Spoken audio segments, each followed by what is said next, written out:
Thanks, Ben. Now joined by Georgia Tech first baseman Kent Schmidt, Falmouth Commodore, and now, as of a couple hours ago, a 2025 Cape League All-Star. Congrats on that honor, Kent. Thank you. So how'd you find out about that today, and what does that mean to you to be a Cape League All-Star? Antonio was in the dugout, and he was looking at it. He was like, "Hey, you made it," because he did too. And then when I was in the locker room, Salty pulled me. He was like, "Yo, Kent," and then he told me everything. But I'm excited. Yeah, it should be excited. I heard Antonio heard from his mom, too. I guess social media found out before you. I guess so. And for you, it comes on the heels of a 3-hit day yesterday at Cotuit. What was working for you at the Dish in that win against the Kettleers? Yeah, I think I was being myself. I know the hits will come. Just don't kind of worry about the process instead of the results. I've been feeling good, just not the results exactly. But I knew it'll come eventually. So yeah. That game, a final after 7.5 innings. You ever played a game like that was called midway through an inning? No, I haven't. There's usually lights, but First time for everything. In that game against Cotuit, you didn't see Jared Advincula in the lineup, but the now Georgia Tech Yellow Jacket, he just got named an All-Star starter with you too. What's it been like to see him in the Cape and now be an All-Star starter with him? No, yeah, it's exciting. Especially, I'm excited to get him to Tech finally, but it's exciting. Obviously, at 400 last summer and him whatever he is now, but it's exciting.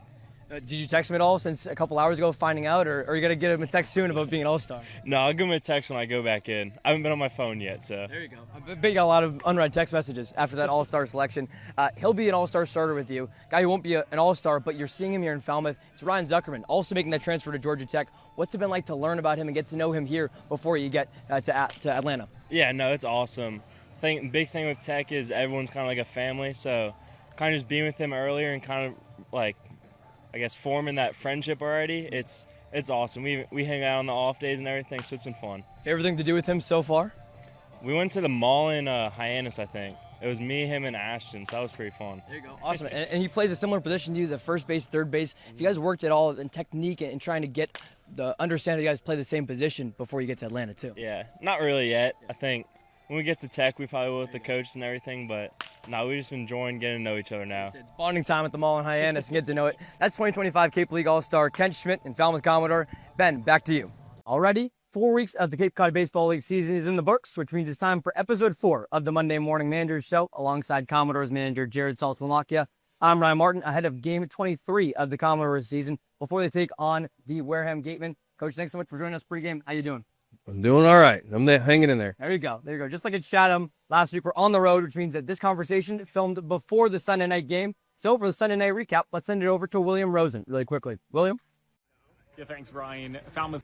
Awesome, William. Thanks so much for that. Again, Commodores manager Jared Salsalakia alongside Ryan Martin. Coach, ahead of his game against Wareham, a 5-4-1 July so far. A bit of ups and downs so far maybe for this Commodores team? It's baseball, unfortunately. You're a lot of moving parts, a lot of different things going on, pitchers in and out. But, at the same time, the hitters have been doing a great job. Last night was odd for us, which is fine. You got to kind of, take the good with the bad. But at the same time, like I said, it's like when the guys are going so well and they have one bad night, you kind of get selfish, like, hey, man, what's the deal? But, it's a game. These kids have been doing awesome. Yeah, baseball's an odd sport sometimes. Sometimes you get that odd weather, too, that we've had this week. You look back at Harwich when there was the lightning delay. Cotuit, that game called after 7.5, but those were 2 Falmouth wins. What about this group of guys right now makes it so they can still throw a frisbee around and have fun, but then get locked in for the win as well? Yeah, to me, that means more than anything. If you got rain delays, so much adversity, if these kids can overcome the adversity, I think that's where you become a better player, a better person, and I'm more excited about those wins than the actual, quick 9 last night that we had against, YD. Yeah. So that week it includes the loss to YD. It also includes some special off-face stuff on Thursday at St. Barnabas Church. Meet the Coaches event for the first time. You got to talk to the community, see some Commodores fans. What was that event like as we recap and reflect on the week to see fans face-to-face for the first time? Yeah, it's a lot of fun. At the field here, there's so much going on as the manager and the coaches that we're always moving. We're always somewhere else. So, to have all the interns and all the volunteers and all the fans all in one spot where we can actually sit down and have a conversation was really, really enjoyable. Yeah, special thanks to everyone who put that together. Kathy Ingersoll, Paul Aries, and the whole Commodores team. And more fun news and exciting stuff this week. Before the YD game yesterday, it was announced that there's 8 Commodores selected for the All-Star game this year. Just this group overall in general, what was your initial reaction to those guys getting recognized? They deserved it. To get the recognition is obviously great. Those guys worked their butts off. A lot of them came in with, not high expectations, and they've, done what they're capable of doing. So for me, having guys come out here and get better is obviously the goal. And then obviously icing on top of the cake for them to make an all-star team and improve to everyone else. Yeah, we're 4 weeks into this manager show now, so we've talked about some of these guys so far. Some we haven't mentioned, though. One of those guys, Antonio Morales, has been special all season. What has he done that's been so deserving of that all-star nod? I mean, Tony's been almost, I think, every single game he's played in. You know, I mean, I think we've given him a couple days off, but from the start to finish, he's been our guy, you know, and that trust and belief, I think, has helped him become a better player. Every day he's working on something new, but you can put him in right field, left field, center, second. I mean, such a dynamic player in that aspect, but, you know, he's been solidifying that top of the lineup for us all year. Yeah, it should be special. I'm not just saying that because I'll be at the University of Maryland with him come this fall. He's been special in the fields. The guy's been special on the mound. It's the all-star starter and Trevor Ballmer. What have you noticed out of the TCU righty that's really impressed you so far with Trevor? I mean, for me, like, no one understands it or realizes it, but he finished his high school season where he threw a lot of innings, went straight to college as a freshman. You know, 30 innings doesn't seem like a lot, but if you add that to what he did in high school and then come out here and do this, I mean, it just shows you how special he is. He's obviously athletic. He was a two-way guy at TCU, came out here as just a right-handed pitcher. So I'm expecting some big things out of him this season. Should be expecting big things out of Trevor. Also, to be expecting some big things with today being the first day of the 2025 MLB draft. Over a dozen of 2025 Commodores are eligible for that. When you've had conversations with these guys, as someone who's been through it yourself, what has been your best advice or what you told them about this process? Well, I mean, I know my job would be a lot easier if the draft was after this. Right.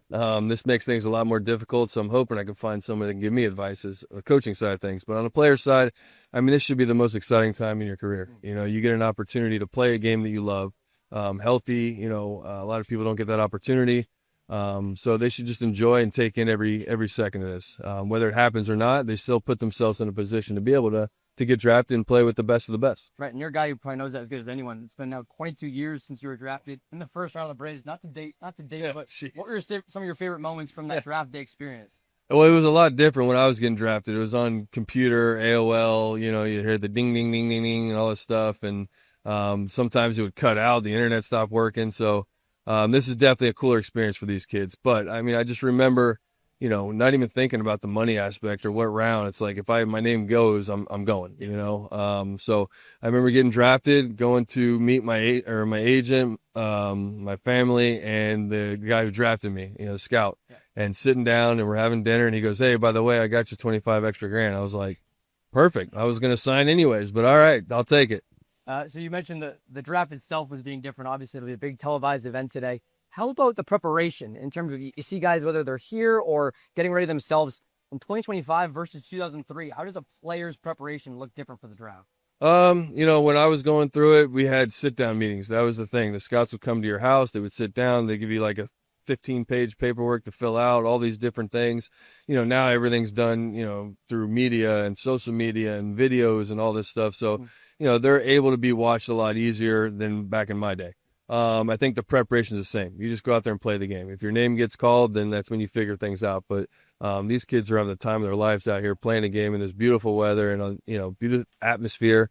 You know, you're with the best of the best out here, so you can't ask for anything better. Looks like they're having their time of life. Coach, last one for me. Entering week 5 of the Cape League season, you mentioned guys coming out, guys coming in. What are some of the goals for this team now entering week 5? Just stay focused. You know, I mean, at this time, next 2-3 days is like really tough. These guys are focused. They have their phones on them, so they're watching the draft, listening to their friends' names. So a lot of the conversation go towards what happened in the draft as opposed to focusing on what's going on the field. So just kind of reiterating to them, hey, we still have a job to do out here, and it's going to be the same if you're playing professional ball or college ball or out here. You know, I mean, there's going to be some kind of distraction that you've got to be able to kind of drown out and focus on the game. It's a focus that will start tomorrow when the Commodores host the Bourne Braves in a West Division showdown, and this being the off day. But tomorrow, we're back in action against the Bourne Braves. That'll do it for episode 4 of the Monday Morning Manager Show. Alongside Commodores manager Jared Saltzlamakia, I'm Ryan Martin. We'll talk to you Tuesday at the Falmouth Gov.